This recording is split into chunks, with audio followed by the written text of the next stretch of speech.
আমাদের এই প্রজন্ম সবচেয়ে বিষণ্ণতায় ভুগে, কারণ আমাদের এই জেনারেশন ভালো জিনিসকে সম্মান দিতে জানে না। আমাদের এই জেনারেশনটা কেমন জানেন? চার দেয়ালের মধ্যে থাকতে পছন্দ করি, আর রুমের দরজা বন্ধ থাকবেই।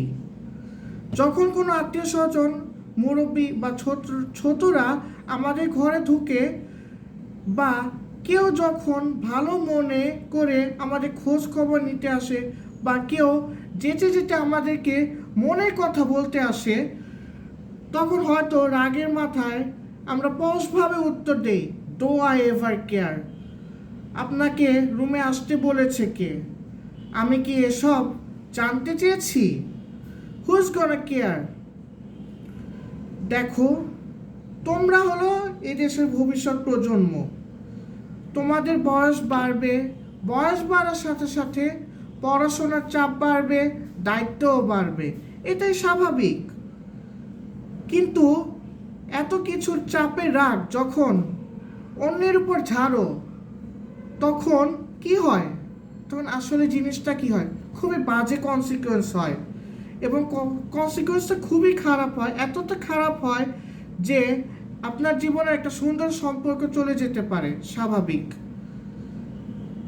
আপনার জীবনে একটা সুন্দর সম্পর্ক বা সুন্দর বন্ধুত্ব তাসের ঘরের মতো ভেঙে যেতে পারে। নিজের দোষে সুন্দর সম্পর্ক ভেঙো না। মানুষের জীবনে স্ট্রেস আসবে, মানসিক চাপ আসবে, কিন্তু ওই মানসিক চাপটা যখন রাগের মাথায় বা মানসিক চাপের কারণে আমরা অহেতুক একজন মানুষের উপর ঝাড়ি, বা অহেতুক একটা মানুষকে রাগ করি, তখন কি হয়? তখন অধিকাংশ মধুর সম্পর্ক আমাদের জীবন থেকে চলে যায়। এতে কি হয়? সম্পর্ক যখন নষ্ট হয়ে যায় বা ধ্বংস হয়ে যায়, তখন আমরা আরো বিষণ্ণতায় পড়ি। নিজের দোষে কখনোই সুন্দর সম্পর্ক ভাঙা যাবে না। কারণ এই যে সম্পর্ক, আমরা অনেক সময় সম্পর্ক হারাই ভুল বোঝাবুঝির কারণে। কখনো জানতেও চাই না যে আমাদের একটা স্ট্রেসের কারণে একটা সুস্থ মানুষের উপর অহেতুক রাগ ঝাড়ি। আমরা অধিকাংশ আপন মানুষ হারাই এই কারণেই। মজার বিষয়টা হলো কি জানো? আমিও কিন্তু তোমাদের মতোই